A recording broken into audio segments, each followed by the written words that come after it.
अपना टॉपिक है 10th class का। तो मानव मस्तिष्क के 3 भाग होते हैं, अग्र मस्तिष्क, मध्य मस्तिष्क और पृष्ठ मस्तिष्क। तो अग्र मस्तिष्क के अंदर प्रेम मस्तिष्क, हाइपोथैलेमस, पीयूष ग्रंथि आती है। प्रेम मस्तिष्क जो होता है वो सोचने का, समझने का, सूंघने का, देखने का तथा ऐच्छिक क्रियाएं जो होती है अपने शरीर में उसका नियंत्रण करता है। प्रेम मस्तिष्क, हमारा मस्तिष्क जो होता है ये कपाल खोपड़ी जो होती है बाहर इसके आवरण से होता है, और हाइपोथैलेमस हमारे सोचने का स्थान होता है। ये पीयूष ग्रंथि जो एक है जिसको मस्त ग्रंथि कहते हैं, पीयूष ग्रंथि का भी नियंत्रण हाइपोथैलेमस करता है। हाइपोथैलेमस ब्रेन जिसको बोलते हैं वो पीयूष ग्रंथि के 2 भाग है, एडिनो हाइपोफाइसिस और न्यूरो हाइपोफाइसिस। यहाँ से हार्मोन स्रावित होते हैं। तो अग्र मस्तिष्क सोचने वाला भाग है, सुनना, सुनना, देखना, ऐच्छिक पेशी, हमारे शरीर में जितनी भी ऐच्छिक क्रियाएं होती है उन सब का नियंत्रण करती है। और हाइपोथैलेमस प्रेम मस्तिष्क जो भूख संबंधित क्रिया होती है उसका नियंत्रण करती है। और मध्य मस्तिष्क जो होता है, मध्य मस्तिष्क जो होता है उससे कुछ अनैच्छिक क्रियाएं होती है शरीर के अंदर। मध्य मस्तिष्क के 2 भाग, 2 चीजें, पूरा सेरिब्राई और एक होता है क्वाड्रा क्वाड्रिजेमिन, पूरा शरीर बराई और क्वाड्रा क्वाड्रिजेमिन। पृष्ठ मस्तिष्क जो होता है अनैच्छिक क्रियाओं का नियंत्रण करता है। पृष्ठ मस्तिष्क ये है। पृष्ठ मस्तिष्क के 3 भाग हैं, एक तो पोन्स, दूसरा होता है मेडुला ओब्लांगेटा, तीसरा होता है अनुमस्तिष्क। पोन्स, मेडुला ओब्लांगेटा और अनुमस्तिष्क 3 भाग होते हैं।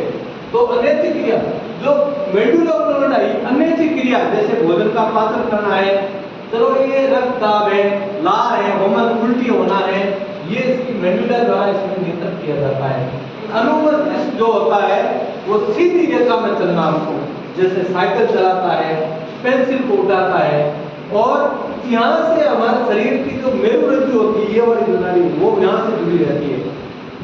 मस्तिष्क जो होता है हमारे शरीर का बहुत सेंसिटिव ऑर्गन है। इसकी तंत्रिकाएं, ऊतक जो होता है वो संरक्षित होता है, संसारिक ऊतक होता है। वो ऊतक एक बार मस्तिष्क की पेशियां में एक्सीडेंट हो, इसलिए कहते हैं हेलमेट लगाना कितना आवश्यक होता है। हेलमेट लगाने से मस्तिष्क यदि बच जाता है तो सब कुछ, इसके ऊतक में रीजनरेशन की क्षमता बिल्कुल नहीं होती। एक बार यदि मस्तिष्क के ऊतक खत्म हो जाते हैं तो वो बिल्कुल भी वापस उसका रीजनरेशन नहीं होता है, उससे व्यक्ति की मृत्यु हो जाती है। इसलिए ऊतक संरक्षित करना इसमें जरूरी है। जो प्रेम मस्तिष्क होता है वो सोचने की क्रिया, समझने की, और जो व्यक्ति बुद्धिमान होता है वो प्रेम मस्तिष्क के आधार पर होता है। मस्तिष्क हमारे शरीर का वेरी सेंसिटिव ऑर्गन है। उसके साथ में प्रेम मस्तिष्क के अंतर्गत ये प्रतिवर्ती क्रियाएं जो होती है हमारे शरीर में, अचानक जो क्रियाएं होती है उसको प्रतिवर्ती क्रिया कहते हैं। उसमें 2 तंत्रिकाएं होती है, एक संवेदी और एक होती है प्रेरक। संवेदी तंत्रिका और प्रेरक तंत्रिका, संवेदी होती है जो आंख से पहुंचाती है मस्तिष्क तक, और प्रेरक तंत्रिका जो होती है वो मस्तिष्क के वापस सूचना को देती है। ऐसा एक जाल बनता है, उसका नाम होता है प्रतिवर्ती क्रिया। आपने पढ़ा है 10th स्टैंडर्ड में, बहुत शॉर्ट में है। तो पोन्स, मेडुला, अनुमस्तिष्क, मस्तिष्क के 3 भाग है, अग्र मस्तिष्क, मध्य मस्तिष्क और अनुमस्तिष्क। सबके अलग अलग काम है, अग्र मस्तिष्क के, मध्य मस्तिष्क के, पृष्ठ मस्तिष्क के, और इनके सबके अलग अलग भाग है। इस प्रकार से बहुत शॉर्ट में हम मानव मस्तिष्क ब्रेन के बारे में कैसे पढ़ सकते हैं और कैसे हम बोर्ड की परीक्षा में अच्छी तरह से शॉर्ट में कैसे तैयारी कर सकते हैं, इस प्रकार से मैं इसके बारे में